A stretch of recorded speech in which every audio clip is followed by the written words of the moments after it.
All right, everyone, can you see and hear me now?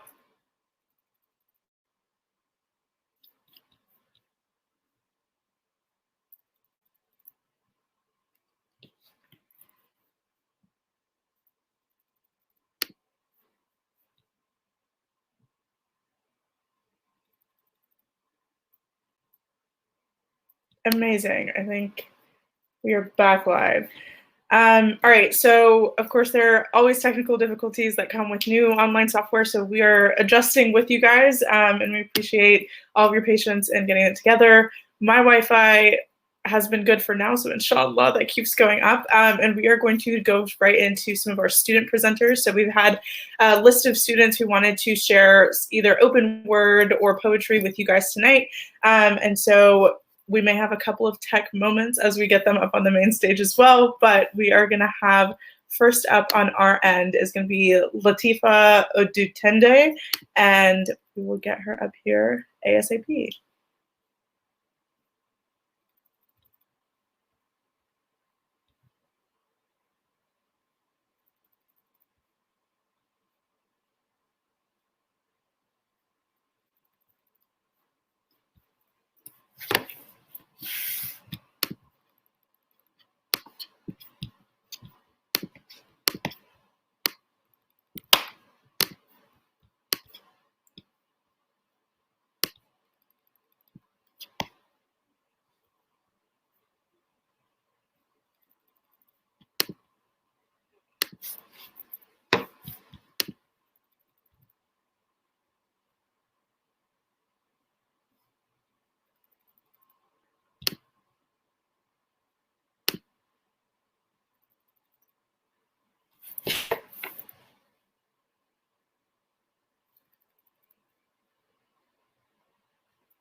All right, I think technical difficulties with the first one. So actually at first is going to be Harith Morgan, and she'll be coming up to the main stage in a second because I see her on our list.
Bismillah. Assalamu alaikum. Can you guys hear me?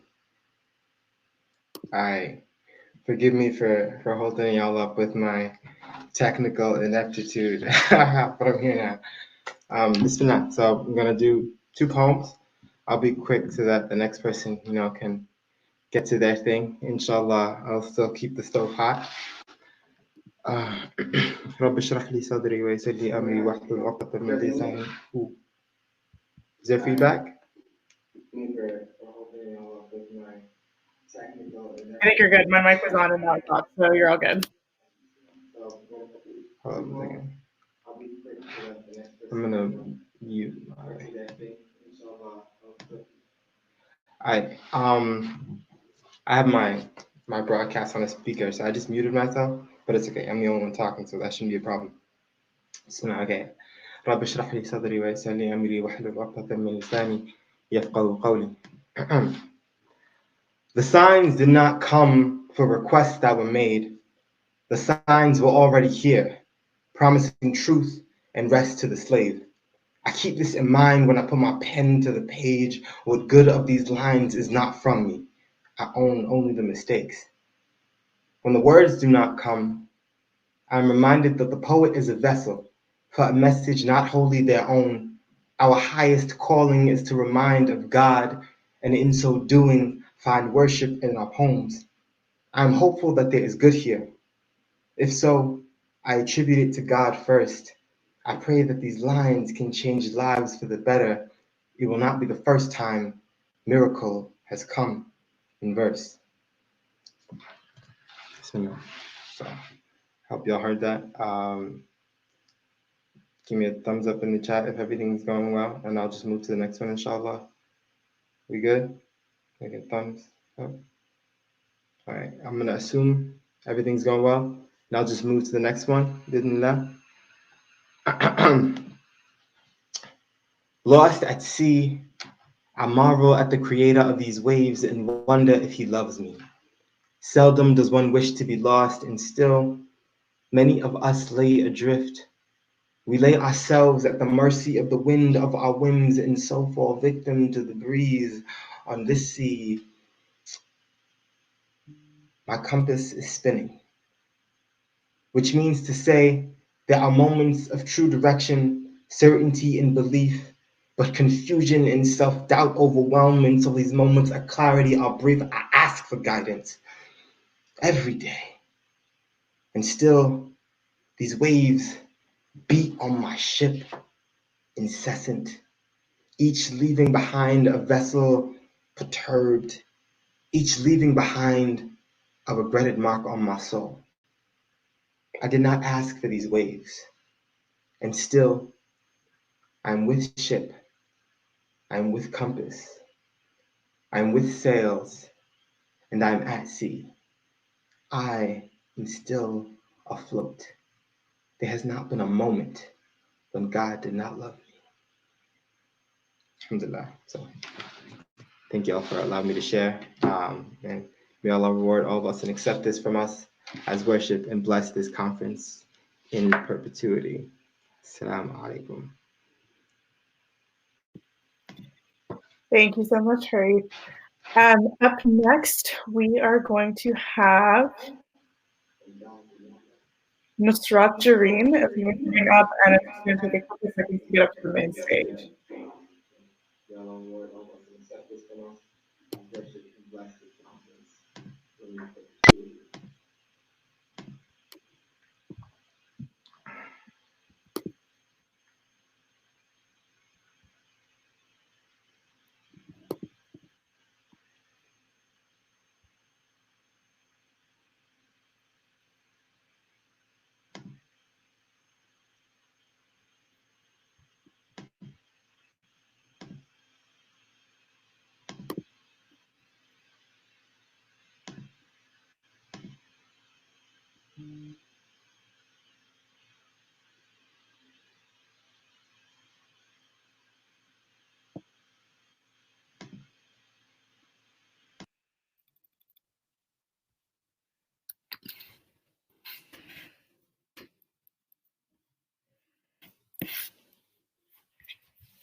All right, we are working on getting Sadia and them back up on the screen to give you guys a taste of something that is not just me talking to a screen, which is going to be happening for about 5 more minutes. But we are super excited to have all of you here for the conference, and I think it is a great time to see that all of you in the chat are blowing it up of saying that this is incredible to hear from some of the Black voices in our communities as well, which is something we were definitely striving for when we were starting everything up for the conference. So it is great to see that that is actually coming out live, even with all of our tech issues.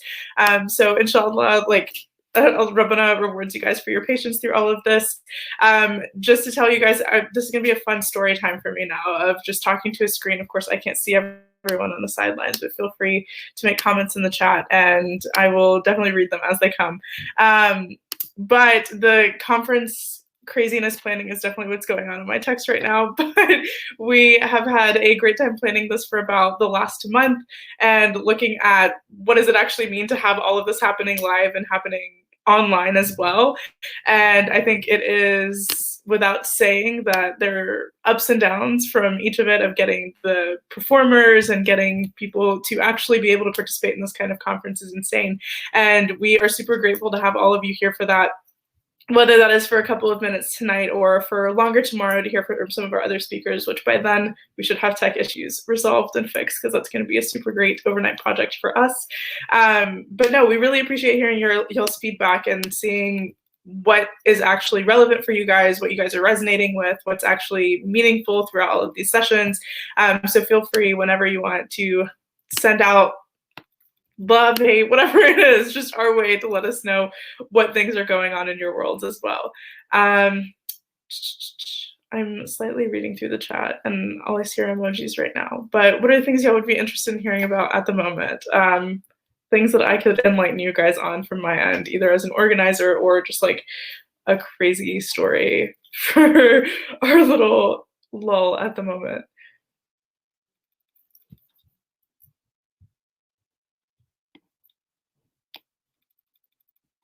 Most of the last comments were from Keith. So I guess something I could talk about is I am from Auburn, Alabama, which is probably the last place anyone would think of having a Black Muslim woman existing. I grew up there from like the day I was born. My family had emigrated from Sudan 2 years prior. And I think all of you resonate with the struggle of being a Black Muslim, but especially in southern states where they don't particularly like the way you look. And the story about myself, yes, coming up in the chat. People not necessarily resonating with that and seeing you as somebody who is different, as somebody who doesn't necessarily belong in a lot of these spaces. And that is something horrifying to see 9 times out of 10, but the ways that we can actually inhabit those spaces and make them our own is definitely unique. I'm at Yale now, which is also crazy and is also a predominantly white institution. And so being a Black woman on this campus means one thing, and then wearing a hijab on top of it is another. And so being involved in anything on campus, if it is being president of the MSA or being involved in a community health organizing setting, people love to label you and be like, oh, there's that one girl, that one person who is Muslim, or that one person who is hijabi, and finding that as something that is an identifying factor for you, instead of being like, this is somebody who is successful in what they're doing and accomplished, and not trying to find excuses for why you're in a space or why you're not. And so my 2 cents from the Alabama story and from the Yale story is definitely don't let people define the spaces that you're in. Those are your spaces to define yourself. And don't let the naysayers be the ones that are coming into your space and saying, hey, you don't belong here, because 9 times out of 10, they don't belong there either. They are not the ones dictating the room, whether that is in terms of politics, whether that is in terms of just like day-to-day life in your community. Like, that is your space just as much as theirs. And so don't be afraid to take up space. Don't be afraid to make noise, and don't be afraid to say like, I'm here too, and this is where we're going. So now I see we have gotten backlogged on our side, and we can definitely have more story time later if you are interested in hearing about the craziness of growing up in Alabama. But we have Sadia Bashir, who is a freelance writer and poet, and her poetry has been showcased on various media outlets such as Al Jazeera, Apple, and UNICEF. Her first self-published book, entitled Seven, explores trauma and triumph through the lens of Black Muslim womanhood, which is something I definitely resonate with, and hopefully all of you guys will too. So I will turn that over to her for a little bit, and inshallah we'll be back with me potentially shortly, but take it away.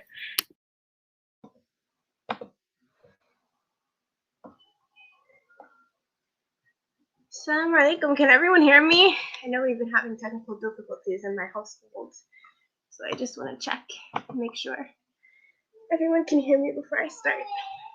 You're all good. Perfect. So yeah, as that introduction said, that's a lot about me. Alhamdulillah. I'm gonna be very quick because I know it's been a fun night for everyone. I also am a Black Muslim student. But what's interesting is I'm a Black Muslim student who is also a mom. So navigating that is a lot right now, especially because I'm in school full time.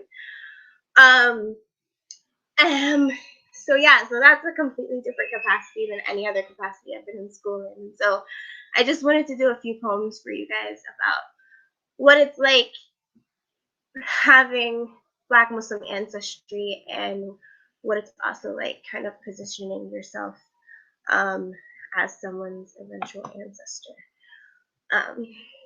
Give me just 1 second.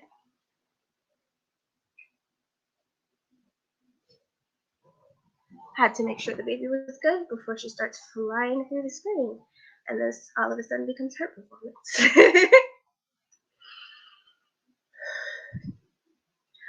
My mama says, shine your light on the world, and what I am is the sun. Every woman I know has an orbit, will cradle you into your belly, will meet you like only a world can. Every woman I know is a council of stars watching over every other woman. And the women I don't know, I do know, are still watching over us too. And because I am the sun, I learned to burn things down and be okay with it like only a woman can. Learn to unearth the ugly before giving myself back to the soil. And like stars, we meet our end, bright and ever beautiful, but we live on in the gossip and the gospel. I am anxious like a woman, fearful like a woman, doubtful like a woman. The women I come from had to tell their mothers their correct names, had to muscle 5 children by themselves, scoured the earth for truth and found it where they rest their heads. The women I come from are lazy and rest their heads wherever and find revolution and rest, and that is powerful too. The women I come from are happy, messy, rude, arrogant, struggling, delicate, docile, arrogant, creative, whole, and don't need an explanation as to why. I am a universe within myself, so only God can question me. And every woman I know, and every woman they know, and all the women we don't know too. So that was my first poem. It's entitled El Buruj, which Buruj means a council of stars. This poem, this next poem, it's kind of after I became somebody mama, TM, right? Because I feel like Black mamas are like a whole like trademark in and of itself. I feel like you'd be like, "Ooh, that's somebody mama." You immediately think of a Black woman. So when I became somebody's mama trademark, I thought about just kind of all that held, and essentially, you know, when we look for a quest for answers, we often ask our parents. That's the first people that we go to for questions, and oftentimes they don't have the answers. And so I wanted to create a poem where my daughter could know, even if I don't have the answers, I have an idea. Maybe I have some kind of idea of what's going on in life. People say, let babies cry. It'll make their lungs stronger. I have never been okay with teaching you to build your body on the foundation of your misery. Some days, all we have is our breath. So when you cried, I cradled you until your worries scarpered, because I knew you need the air later, like to run as the wind gathers your hair like recalling a memory, or to dance with rhythm your grandmother's grandmother gave you. All the memories that take a breath away will begin you, like birth. All the people who try to take your breath away will end you like a broken sentence. It's hard to speak when no one will listen, even harder when you don't believe your words. If you ever become your own enemy, inhale. Remind yourself what the world tastes like. Let her know you have enough to deal with. When the world becomes too much, exhale. Let it know that you have a flavor too. Every day you will become the keeper of saving your life. For true time isn't measured by seconds but by breath. So trust no one who speaks only to hear the sound of their voice. For when you speak, make sure climates change, waters sing, something will find its way home. When you fail your body, remember, one day it'll give testimony. Ask for its forgiveness. It will always accept. If you feel like you can no longer breathe, write or come home. Here in my arms is all the air I have saved for you, all yours. Because you cannot breathe as I do, it'll cause you to run at my pace. And where will you go with the last vestiges of my footsteps? And I leave this memory of words here, tucked in a poem for you to say. Sometimes all we have is our breath. Remember that until we don't. So that was that poem.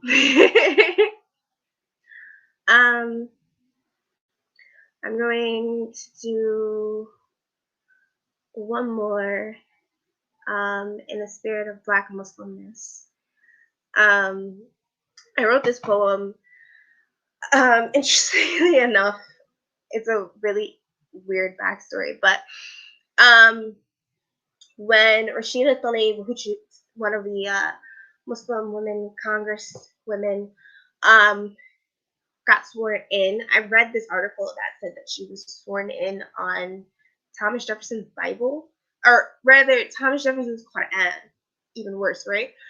And like all these people were like, "Oh my God, like Thomas Jefferson had a Quran. Oh my God, she got sworn on it," which was false, by the way. She did not do that.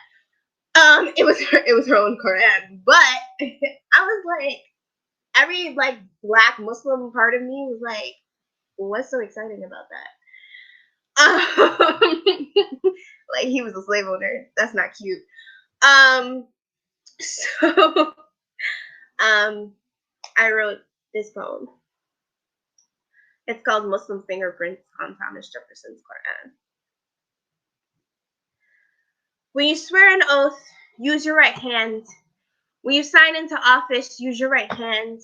When you hold the Quran, use your right hand. Before I had a country or a flag, I had a hand. You know, hands make flags, and hands make countries, and hands separate a mother's from their child and order the work that separates bone from muscle. You know you can't make a religion with your hands. No matter how hard they try to grip gospel into grimace, sell slavery as salvation, it ain't ever surprised me how the devil can see God when we can't. I have my great-grandmother's hands, who has her grandmother's hands, who bound our family's history in Bibles their slave masters gave them so the pages could feel the mercy of angels again. Women raped by masters to give birth to children with hands who do not look like theirs, who learned to write by tracing the trauma on their fathers' backs. We wrote the Lord's Prayer in Arabic as the first rebellion. We found East on every plantation as the second. We know calling these devils by their first names will not make us forget our last.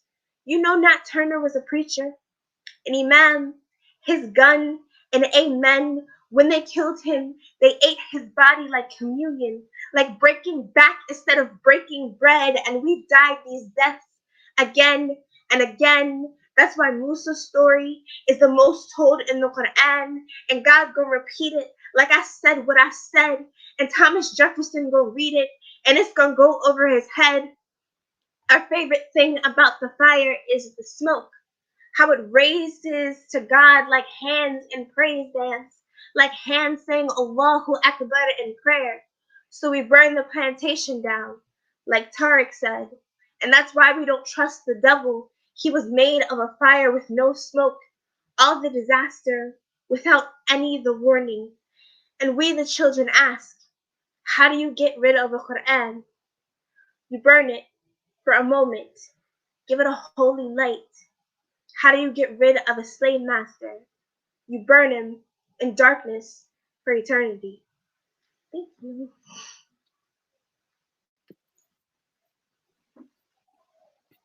Thank you so much, Sister Sadia. That was incredible to hear and incredible to even see it from the perspective of a mother, because I think you reflect a lot of the people who are in our lives, whether it's our own mothers or mothers of our friends or the people in our communities in general.